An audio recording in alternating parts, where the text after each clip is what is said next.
Earlier this morning, we asked people impacted by last month's wildfires to send us their questions about getting FEMA assistance. KTLA's Annie Rose Ramos live in Altadena this morning, getting some answers for you. Annie Rose, good morning.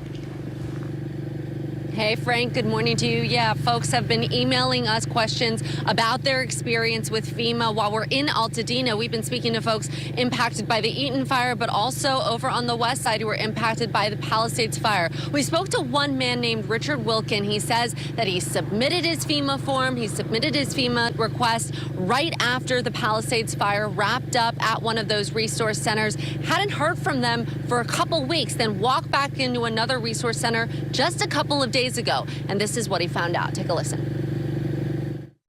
They searched by my social security number and then said, it's locked. And then they said, is your phone number such and such and such and such? No, it's not. Is your email such and such and such and such? No, it's not. Guy took my name and started frowning and looking and so on and said, yeah, this is something that we need to investigate. And has anybody called me? No. Well, somebody got to call you. We have to start over again, or at least somebody will call you and see what we can do. So it's just stopped and nothing is happening. So I'm just looking at you. We're having a conversation. All right, so back here with Michael Hart with FEMA. We just heard from Richard and his scenario. You watched that same video that our viewers just saw. What is your response to him? So, first of all, we encourage anyone who was affected by the fire, once you submit your application, stay in close contact with FEMA via the 800 number, or you can walk right into a disaster recovery center. We have two operating right now, 7 days a week.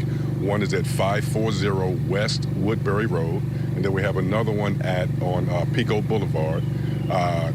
10850 Pico Boulevard. I had to remember that address. Yeah. So they can walk into either one of those recovery centers and talk to a live FEMA person, pull up their application, see where they are in the process, answer questions, and continue to let the applicant know exactly what needs to be done as far as next steps in getting money into their pockets. I think the frustration here lies with folks like Richard who say, I did exactly that. I brought my tax documents. I brought all IDs I had that didn't burn down in the fire. And to still find out that my account was locked, that I submitted an investigation or thought that an investigation had already started a couple of weeks ago, only to find out that it didn't.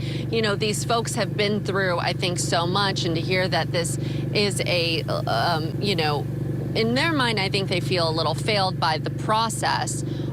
You say keep in touch, keep on it. Stay in contact. It sounds like he was a victim of some type of fraud. So that investigation is ongoing, as we mentioned earlier this morning. Sure. But his application process should be continuing. Now, he should be able to talk to a FEMA representative at one of the recovery centers, or he should have also received a letter telling him where he is in the current stage of his application process. And toward the bottom of that letter, it will tell him anything that he still needs to do to keep that process moving forward. And what if folks, and things like that.